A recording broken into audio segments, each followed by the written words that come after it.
시험 없는 세상에 살고 싶다. 21세기 경쟁사에 살고 있는 모든 인간들의 바람이죠. 천국에는 시험이 없습니다. 그런데 이 시험에 두 가지 뜻이 있죠. 하나는 영어로 테스트한다. 어떻게 보면 우리의 실력을 검증한다는 의미의 이 시험이 있고요. 또 하나는 유혹을 당한다. 그런 의미의 시험이 있습니다. 근데 그것이 종이 한 장처럼 붙여 있습니다. 오늘 말씀을 보게 되면 시험을 참는 자는 복이 있나니 그렇게 말씀을 하십니다.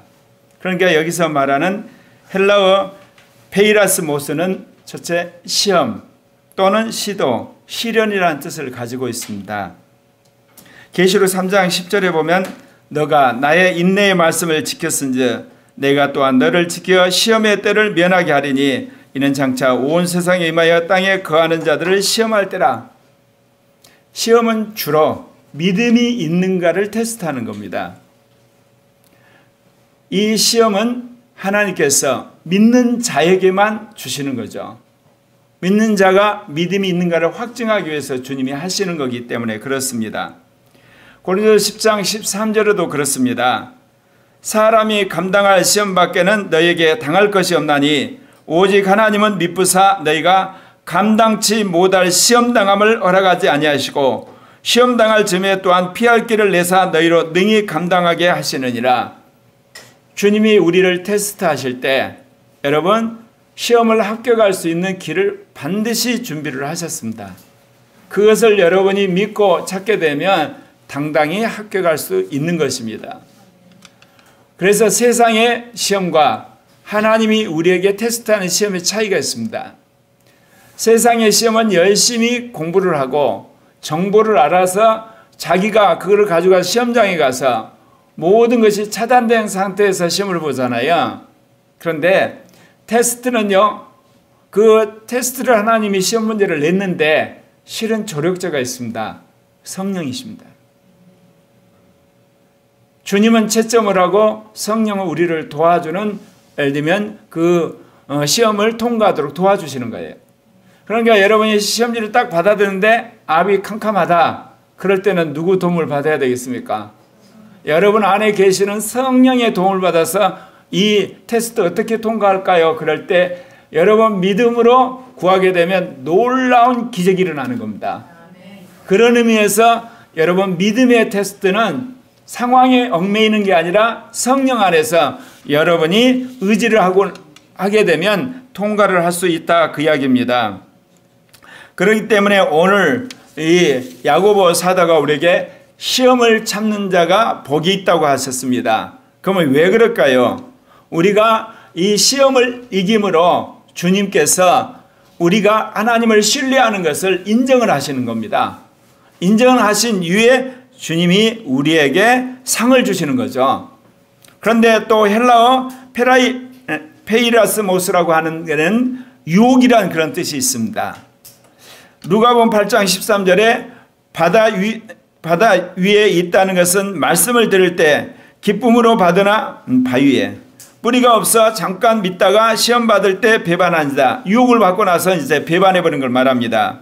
또 누가복음 11장 4절에서 우리에게 죄 지은 모든 사람을 용서하오니 우리 죄도 사하여 주옵시고 우리를 시험에 들게 하지 마옵소서 할 때는 그 시험은 유혹을 받지 않게 해달라는 겁니다. 넘어지지 않도록. 이제 그렇게 하시는 거거든요. 그래서 이 유혹이란 것은 우리 안에 육신의 욕망을 불러일으켜가지고 우리가 주님을 배신하게 만드는 겁니다. 그러니까 앞에 있는 테스트는 내가 가진 바 믿음을 드러날 기회를 주시는 거예요. 그 학교 가면 너는 믿음이 분명하구나 그런 거고, 뒤에 있는 유혹은 우리 안에 육신의 욕망을 불러일으키는 유혹을 던져가지고 그 유혹을 이겨내는 것을 보는 겁니다. 그렇기 때문에 디모데전서 6장 9절에 부하려 하는 자들은 시험과 올무와 여러 가지 어리석고 해로운 정욕에 떨어지나니 곧 사람으로 침륜과 멸망에 빠지게 하는 것이다. 그래서 유혹은 항상 육신 안에서 일어나는 것들을 부추겨 가지고 우리로 하여금 범죄하게 하는 것이죠. 그거를 이겨내는 것을 주님 말씀하십니다. 크리스찬이 살아가는 데에서 이 두 가지가 번갈아 옵니다. 어떤 것은 유혹으로 오고 어떤 것은 테스트로 옵니다. 시험으로 오는 거죠. 이것을 모두 여러분이 이겨내는 그 기간, 그것이 시련이라는 거예요. 그래서 이는 시련을 견뎌낸 자가 주께서 자기를 사랑하는 자들에게 약속하신 생명의 면류관을 얻을 것이기 때문이다. 그러니까 여러분 인생 가운데 여러 가지 유혹이 오잖아요. 그 유혹을 여러분이 오랜 기간을 통해서 이겨냈을 때 하나님이 여러분에게 생명의 면류관을 주는 거예요. 또한 하나님께서 여러분이 믿음이 있다고 인정할 때 그 믿음이 얼마나 단단한가를 주님이 시험을 봅니다. 그 시험에 합격할 때 대박나는 상이 주어지는 걸 믿으시길 바랍니다. 제가 늘 그런 이야기 하잖아요. 26년 동안 코리아 교회를 세워가지고 왜 이렇게 목회하느냐? 하나님한테 상 받기 위해서 그렇습니다. 그리고 코리아 교회에 나오는 모든 사람은 한 사람도 더러운 자가 되어 지옥 가지 않고 모두가 이기는 자가 되어서 천국에 들어가도록 목회하기 위해서. 제가 지난 세월을 보았을 때 크리스찬의 영생의 길에 두 단계가 있습니다. 하나는 예수 그리스도를 믿음으로 죄 씻음 받고 의롭다움을 받고 거룩해 되는 단계가 있습니다. 그 단계에서는 여러분 이름 석자가 하늘나라 생명책에 기록이 되고 죽은 영이 살아나게 되고 믿음이 생기게 되고 성령이 우리 안에 내주하게 됩니다. 그래서 삼위일체 하나님 관계가 이제 회복되므로 우리는 하나님의 자녀의 권세를 누리기 시작합니다. 그러나 여러분 안에 여전히 원죄 있습니다. 여러분 안에 여전히 육신이 있습니다. 여러분 안에 옛사람이 있습니다. 여러분 안에 그리고 율법적인 게 있습니다. 그리고 여러분 안에 세상이 들어와 있습니다. 그것이 끊임없이 여러분을 유혹을 해가지고 넘어지게 하는 겁니다. 이 유혹에서 마지막 헤어나지 못하고 굴복하는 사람은 패배하는 자가 돼서 지옥 가는 겁니다. 그렇기 때문에 주님이 저에게 말씀하신 건 이제 두 번째 단계, 거듭난 영 안에 오신 그 영으로 육신을 이겨야 되는 겁니다. 그 영으로 모든 마귀의 미혹을, 마귀의 공격을 이겨야 되는 겁니다. 그 영으로 시련을 이겼을 때 그 영이 모든 것을 이기게 함으로 말미암아 이제 우리는 이기는 자라고 인정을 받게 되는 겁니다. 그 사람이 천국에 들어갑니다. 사랑하는 형제 자매 여러분, 예수 그리스도를 믿음으로 의롭다움을 받은 여러분, 그 영으로 말미암아 육신을 이김으로 이기는 자로서 당당히 천국에 들어간 여러분 되시길 바랍니다. 그런데 우리가 이렇듯 신앙생활을 하는 데 있어서 무엇보다도 그 영과 육신의 경계선을 모른다는 겁니다. 죄와 의의 경계선은 알거든요. 양심을 통해서 율법을 통해서 그냥 알아요. 아, 이거는 죄고 이거는 의구나. 그러니까 죄를 지면 회개하고 의의 편에 서게 돼 있어요. 잘못했으면 시인을 하고 믿음으로 서게 돼요. 그런데 그 영과 육신의 전쟁은요, 그 영도 모르고 육신도 몰라요. 사람들이 그 영을 자꾸 성령이라 그래요. 제가 물어볼까요? 성령 충만 받았어요. 그래서 성령 집회에 참석을 했어요.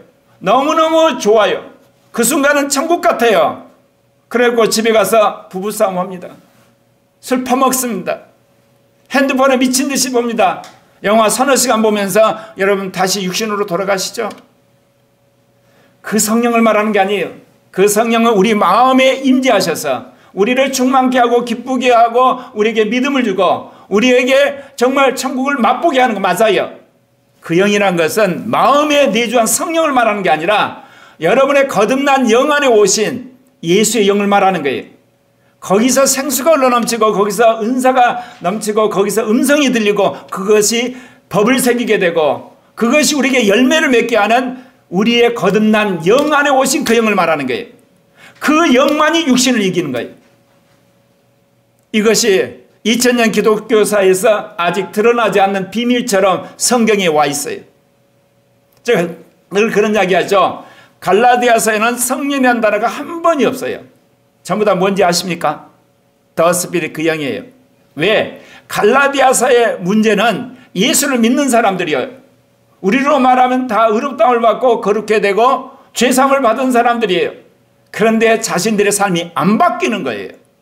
그러니까 이단들이 와서 뭐라고 그러냐, 율법을 지키지 않았기 때문에 그런 거야. 예수 믿는 것으로는 부족해. 율법을 지켜라. 할례를 받아라. 규례를 지키라. 미혹을 한 거예요. 그럴싸하거든요. 그러니까 사람들이 할례를 받고 율법을 지키고 그 다음에 이렇게 규례를 지킨 걸 보고 사도 바울이 대노를 한 거예요. 너희들이 율법을 지켜서 의롭게 됐냐? 너희들이 할례를 받아서 의롭게 됐냐? 너희들이 규례를 지켜서 의롭게 됐냐? 예수를 믿음으로 의롭게 되었지. 그런데 왜 거꾸로 돌아가려고 하냐? 그러면서 사도 바울이 이제 대안을 이야기합니다. 그 영을 따라 살아라, 그 이야기하는 겁니다. 그 영이 육신을 이긴다는 이야기를 합니다. 육신의 소욕이 그 영을 거스리고 그 영이 육신을 거스린다. 그러므로 이 둘이 서로 대적함으로 말미암아 너희가 하고자 하는 것을 못하게 한다. 그러면서 그 영을 따르는 자들은 율법을 아래에 있지 않다고 이야기를 하는 겁니다. 여러분, 그 영은 우리의 거듭난 영 안에 와 계십니다. 성령 충만해도 그 영의 음성을 듣지 못할 수가 있습니다. 주님께서 우리 교회에 하시는 말씀은 그 영을 따라 살아감으로 육신을 이기는 겁니다. 그런 사람이 이기는 자입니다. 여러분, 요한계시록에 보면 천국 가는 사람이 어떤 사람입니까? 여러분, 놀랍게 요한계시록을 믿는다는 단어가 없습니다. 요한계시는 그 영을 따라서 사는 자가 이기는 자라고 이야기합니다. 명확합니다, 여러분. 믿는 자는 이제 출발을 한 겁니다. 이기는 자가 마지막 천국에 꼴이 나는 거예요. 그러면 이기는 비결은 뭐예요? 그 영을 따라 육신을 이기는 겁니다. 다른 방법이 없습니다. 사랑하는 형제 자매 여러분, 오늘 야고보 사도가 우리에게 뭐라고 이야기합니까? 이는 시련을 견뎌낸 자가 주께서 자기를 사랑하는 자에게 약속하신 생명의 면류관을 얻을 것이다. 계시록 2장 10절에도 그래요. 너는 장차 받을 고난을 두려워하지 말라. 볼지어다 마귀가 장차 너희 가운데 몇 사람을 오게 던져 시험을 받게 하리니 너희가 10일 동안 환난을 받으리라. 너가 죽도록 충성하라. 그리하면 내가 생명의 면류관을 너에게 주리라. 그렇습니다. 사랑하는 형제 자매 여러분, 여러분이 이 시련을 이기게 될 때 하나님은 우리에게 생명의 면류관을 주시는 겁니다. 천국에 들어가는 그런 상을 줄 뿐만 아니라 천국에서 생명의 면류관, 첫째 부활에 놀라운 축복을 주신다는 겁니다. 그런데 이런 주님으로부터 우리가 훈련을 받고 또한 테스트를 받고 이런 상황일 때 우리가 조심해야 될 것은 사람이 시험받을 때 내가 하나님께 시험받는다 하지 말지니라. 제가 청밀의 예배 때 그런 이야기를 했어요. 공산권에 태어나서 예수를 믿는 크리스찬이 있어요. 이슬람권에 태어나서 예수를 믿는 크리스찬이 있어요. 불교권에서 예수를 믿는 크리스찬이 있어요. 힌두권에 예수를 믿는 크리스찬이 있어요. 북한에 태어나서 예수 믿는 크리스찬이 있어요. 한국에 사는 크리스찬이 있어요. 그랬을 때 이런 회교권이나 공산권이나 또는 불교권이나 이런 데 하는 사람들 굉장히 불공평하지. 왜? 너무 핍박이 심하니까. 우리는 이런 자유민주공화국이 있기 때문에 예수 믿고 신앙생활하는 것이 쉽잖아. 그랬더니 한 아이가 그 이야기예요. 물론 공산권이나 이슬람권이나 불교권이나 이런 나라에서 예수 믿으면 핍박을 받는 거지만 우리는 육신과의 싸움을 해야 되잖아요. 맞습니다, 여러분. 우리는 교회 다닌 것이 구원의 담보라고 착각하고 있어요. 성령 받은 게 담보라고 생각하세요. 여러분, 그 영으로 육신을 이기셔야 돼요. 여러분, 탐심, 돈 좋아하는 거, 음란하는 거, 거짓말하는 거, 술수 부리는 거, 싸우는 거, 다툼, 이게 다 죄예요, 여러분. 공산권에서 예수 부인하는 거, 그리고 예수 믿는 것이 두려워서 아는 것처럼 위장하는 거, 그것만 죄라고 생각하시죠? 여러분, 이 자유로운 사회, 그야말로 기독교의 종교자유가 있는 사회에서는 오랜 세월을 거쳐서 여러분 안에 육신을 완전히 못 박으셔야 돼요. 육신을 이겨야만 이겼다고 하시는 거예요. 그런데 우리는 교회 다닌 것으로 천국 간다는 확신 속에 자기가 거짓된 삶을 살아요. 돈을 사랑함이 여러분 일만하게 뿌리라 그랬어요. 얼마나 우리 돈 좋아합니까? 그리고 얼마나 우리 음란합니까? 그리고 얼마나 거짓말 많이 합니까? 우리가 얼마나 술수를 부립니까? 그런데 버젓이 이기는 데 착각하는 겁니다. 왜? 그 영의 음성을 듣지 않으니까. 그 영은 우리에게 끊임없이 그 모든 것이 죄라고 이야기하는 겁니다. 사랑하는 형제 자매 여러분, 그 영을 따라서 이기는 여러분 되시기를 바랍니다. 그런데 문제는 이런 핍박받는 나라에서 예수를 믿든지 이런 자본주의 문화권에서 예수를 믿든지 관계없이 우리가 하나님이 나를 시험 들게 했다는 표현 쓰시면 안 된다는 거예요. 예. 하나님이 나로 하여금 이렇게 한마디로 망하게 했다. 하나님 나로 하여금 한마디로 죄짓게 했다. 하나님 나로 하여금 좌절하게 했다.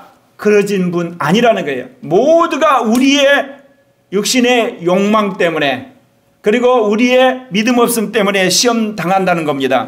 그래서 하나님은 악에게 시험을 받지도 아니하시고 친히 아무도 시험하지 아니하신다 그 이야기입니다. 여기서 시험은 뭐겠어요? 유혹한다 그런 뜻이에요. 이야기를 했더니 대번에 청소년 하나 그래요. 하나님이 아브라함에게 이삭 바치라고 했잖아요. 그거는 테스트입니다. 똑같은 단어지만 의미가 두 가지 있다고 그랬죠. 유혹을 당하는 것과 시험을 보는 것 두 가지가 있어요.